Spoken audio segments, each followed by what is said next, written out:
भाई मोहसिन नकवी तो बीच में मैच छोड़ के चला गया क्योंकि उसको पता था पाकिस्तान हारने वाली है। आपको पता है मोहसिन नकवी वहां पहुंचा हुआ था। मोहसिन नकवी ने पैर पकड़ लिया, जय शाह के तलवे चाट रहा है कि अब बॉयकॉट करने दो प्लीज, अब मुझे बॉयकॉट करना है, अब नहीं खेल सकते। और जय शाह उसके मुंह पे लाते मार रहा है कि निकल यहाँ से। मुझे चैनल का चेयरमैन बना दे, मुझे क्या पता चैनल कैसे चलाते हैं। अब एक बंदे को नहीं पता वो पाकिस्तान क्रिकेट बोर्ड का चेयरमैन है, अब क्या कर सकते हैं? अब कैसे चलेगी टीम? दुनिया सबसे बड़ा क्राइम ये है कि आप इनकॉम्पिटेंट बंदे को बड़ी जॉब दे दें। आप जब इनकॉम्पिटेंट और जाहिल बंदे को आपको बड़ी जॉब दे देंगे ना, वो मुल्क की तबाही उतार देगा, वो किसी भी इदारे की तबाही उतार देगा। मिसाल है आपके सामने, समझदार आप खुद है। मालूम कर लें बोर्ड में कोई रह तो नहीं गया कि लाहौर में सब आज नजर आ रहे थे कोलंबो में। सब थे, सब थे। वो क्या करने गए थे? सर देखने गए, पाकिस्तान की शर्ट पहन के देखने गए थे। देखने गए थे कैसे हारी? ये जो बोर्ड चलाते हैं ये फैन है क्रिकेटर्स के, जो हमारे सर पे मुसल्लत कर दिए गए। भाई उन्होंने तहिया कर लिया ना। आज आप देखें कि आईसीसी के जो चेयरमैन थे जय शाह, संजोग गुप्ता उनके सीईओ, वो अलग बैठे हुए थे, पाकिस्तान के लोग अलग बैठे हुए थे। तो ये तो आईसीसी लेवल पर भी दूरियां नजर आ रही है ना। तो उन्होंने तो देखिए ये गन करना है। इस मैच का हाइप क्रिएट हुआ, इस मैच की ऐसी कोई गेम ऐसी हाइप क्रिएट हुई भी थी। मोहसिन नकवी साहब भी वहां बैठे बैठे जो है वो परेशान हो रहे होंगे। यार मैं तो यहाँ पे अगर डिसीजन लेना चाहूँ ना, तो मैं यहाँ पे शाहीन को भी बाहर बिठाऊं, बाबर को भी बाहर बिठाऊं और शादाब को भी बाहर बिठाऊं। मोहसिन नकवी साहब चौड़े होकर बैठे हुए थे, हमने टेलीविजन पे देखा, हमने वहाँ पे आपके बबलू को भी देखा कि वो किस तरीके से बैठे हुए थे। तो कहने का मकसद है कि हर चीज़ में हमारा कॉन्फिडेंस दिखाई दिया, नहीं दिखाई दिया तो ग्राउंड में दिखाई नहीं दिया। अस्सलाम वालेकुम जी, यही हुआ जो हमें पता था कि पाकिस्तान की टीम जो है वो इंडिया से नहीं जीत सकती, वो जो कि वो हुआ। शोर शराबा इतना था, इंडिया से नहीं खेलेंगे, इंडिया से नहीं खेलेंगे, खेले और हमें पता था यही सब कुछ होना। वो एक कहावत है ना कि बंदा मुर्गियां पाल ले, बंदा बदखे पाल ले, खरगोश पाल ले, तीतर पाल ले, लेकिन उम्मीद ना पाले। और इस टीम से तो कम से कम बिल्कुल ना बंदा उम्मीद पाले। मतलब आज सारी चीजें ही गलत हुई हैं और सबसे बड़ी चीज जो हुई है ना कि आप बच्चों की तरह हारे। मुझे जो तकलीफ हुई ना, आप 150 करते ना शायद इतना अफसोस नहीं होता, लेकिन आप बच्चों की तरह 61 रन से मैच हार रहे हैं। अब आप देखें कि ये जब चेयरमैन साहब आए, ठीक है, ऑब्वियसली घर के बड़े हैं वो चेयरमैन साहब, उन्होंने ये सारी टीम लेके आया सारी, तो और इवेंचुअली कोई भी चीज होगी ना, जिम्मेदारी उन्हीं पे आएगी क्यों उनकी। फिर वो अपनी एक टीम लेके आए। अब उस टीम ने डिसाइड करना था कि ये टीम का फेथ क्या जाएगा और टीम की शक्ल क्या निकलेगी, क्योंकि चेयरमैन साहब को तो क्रिकेट का पता नहीं था। आप हारते हो सवेरा, आप हार जाते हो, लेकिन इस तरह तो कोई नहीं हारता ना, वन साइडेड तो नहीं हारता ना कोई। मेरा पाकिस्तान की टीम है, मेरा मतलब है कि यार आप फाइट करो। अब हमने भी क्रिकेट खेली हुई है, हम भी बहुत दफा हारे, लेकिन इस तरह मुझे तो नहीं याद आ रहा कि कभी हम इस तरीके से क्रिकेट खेले हो या इस तरह हारे हैं, लेकिन इस तरह नहीं हारे। ये आप धूल चाटेंगे यार, आप ये जो बेइज्जती इन्होंने कराई है, मेरे पास बात नहीं बताने के लिए यार, आप क्या समझ रहे हैं? बहुत अरसे के बाद मैंने किसी बच्चों को देखा था कि यार जिसके अंदर क्रिकेट की चमक नजर आई थी, जो पूछते हुए नजर आए थे, तुम ये खेलोगे अमेरिका से, तुम बच के खेल रहे हो, साले नेदरलैंड से तुम अटक गए थे, तुम्हारे मुंह को अटक गया था, नबीबिया से भट्टी साहब ने बता दिया इंडिया से तुम्हारा कोई मुकाबला नहीं है। मगर इतनी शर्मिंदगी, इतनी जिल्लत तो नहीं उठानी पड़ती। देखो चाहे पाकिस्तान और इंडिया का मैच हुआ जिसमें इंडिया ने पाकिस्तान को शिकस्त दे दी, इस बात पे हमारा जोशो खरोश दीदनी है। एक बार बेटा तालियां बजा के, ये इंडिया को हम दिखाना चाह रहे थे कि बेटा आपको लग रहा होगा हमें आदत है। तो मशहूर, हाँ, कुछ भी नहीं हुआ। एक बार इस परफॉर्मेंस पे शाहीन के लिए तालियां होनी चाहिए और अहमद भाई की तरफ से बाबर के लिए तालियां होनी चाहिए। क्या हुआ? यह पता था, ये तो चैनल की वजह से हमें थोड़ी सपोर्ट करनी पड़ती है। मैच है ही नहीं बिल्कुल, कहाँ से मैच है? सही बात है। तो मुकाबला नहीं है, जो तैयारी है, जो प्लेयर्स है, जो मेरिट है, वो है नहीं हमारे पास। और पूरी दुनिया में सब कॉन्टिनेंट में बात हो रही है उस्मान तारिक की, कब आया बॉलिंग करने? 11वां ओवर। तो आधा मैच जब वो ले गए थे अपने पास, उसके बाद हमारा मेन बॉलर आ रहा है। हिस्ट्री में जाए ना कि हमारी हिस्ट्री है कि हम चेज अच्छा नहीं करते। इसी टूर्नामेंट में अच्छी विकेट पे आप 145 148 नहीं कर पा रहे और एक वीकर साइड के अगेंस्ट। तो आप एक बड़ी टीम के अगेंस्ट एक बड़े मैच में ये फैसला कैसे कर सकते हैं? सूर्या से सवाल हुआ तो उसने कहा हम तो चाह ही रहे थे कि हमने बैटिंग करनी है। हम चौथा मैच ये थोड़े से अरसे के अंदर भारत से फिर से हार गए, ठीक है, चौथा मैच, और इस दफा तो बुरे तरीके से हारे हैं और अवाम के सेंटिमेंट्स हर्ट होते हैं यार। तो खुदारा ये जो आपके 3-4 प्लेयर हैं सीनियर, अब इनका टाइम अप हो चुका है। अब इन्हें फैक्ट्स है आपके, दुख होता है बहुत ज्यादा। इतनी हाइप क्रिएट हुई, हम खेलेंगे हम नहीं खेलेंगे, हम खेलेंगे हम नहीं खेलेंगे, हाथ मिलाया नहीं मिलाया। इवेंचुअली जब परफॉर्मेंसेस नहीं आती, this all does not matter. आज किसी ने भी पलट के ये नहीं पूछा हाथ मिलाया कि नहीं मिलाया। बैटिंग में अगर देखी जाए तो इंडियन बॉलर्स ने जो है ना वो एक्सपोज करती है पाकिस्तान की टॉप ऑर्डर बैटिंग लाइनअप को। जहां थोड़ा सा बॉल बाउंस, थोड़ा स्विंग हो रहा है, तो वहां हमारी बैट्समैनों की टांगे, टेक्निक वैगनिक सब आगे पीछे रह गई।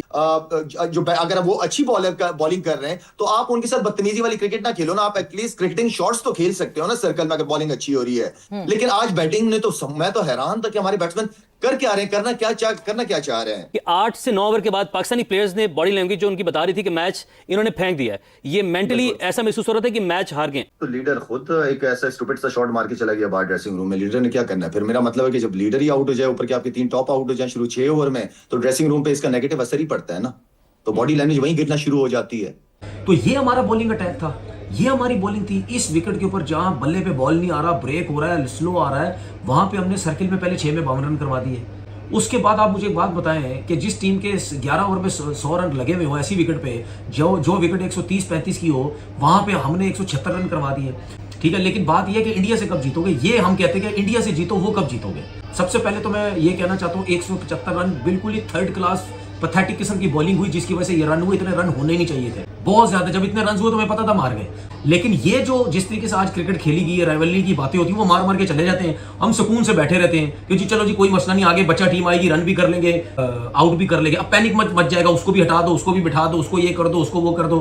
फिर उसके बाद पता नहीं नमीबिया के खिलाफ भी हम क्या तीर मारेंगे, जीतेंगे या हारेंगे, हमारे साथ क्या होगा।